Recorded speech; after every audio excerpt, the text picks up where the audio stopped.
Hi. இன்றைக்கி வந்து பெரிய குட்டிக்கு காரமாக மக்கானா தான் வேணுமா.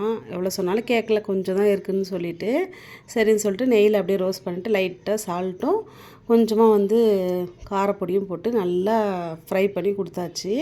ஹவுஸ் ஓனர் வந்து பலகாரம் கொடுத்துருந்தாங்க. அவங்களுக்கு ரிட்டர்ன் என்ன கொடுக்குறதுன்னு ஒரே குழப்பம்.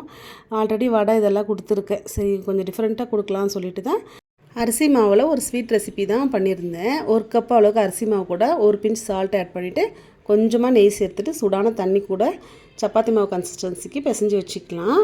குட்டி குட்டியாக நம்ம உருண்டைகள் உருட்டி கையில் போட்டு அடுத்தலாம் ஒரு ஷேப் கிடைக்கும். ஃபோர்க் வச்சு ஒரு டிசைனும் கொடுத்துக்கலாம். சைடில் வந்து சுகர் சிரப்புக்கு ஒரு டம்ளர் சுகருக்கு ஒரு டம்ளர் தண்ணி ஆட் பண்ணி நல்லா வந்து காய்ச்சி ஓரமாக எடுத்து வச்சுக்கலாம். சூடான எண்ணெயில் நல்லா கலர் மாறுற அளவுக்கு பொரிச்சு எடுத்துகிட்டு அந்த சுகர் சிரப் கூட கொஞ்சம் நேரம் டிப் பண்ணிவிட்டு ஏலக்காய் நல்லா தட்டி போட்டுடலாம். 2 மணி நேரம் நல்லா ஊறிச்சேன்னா ரொம்பவே நல்லாயிருக்கும். நாளைக்கு பார்க்கலாம் ஃப்ரெண்ட்ஸ். பை.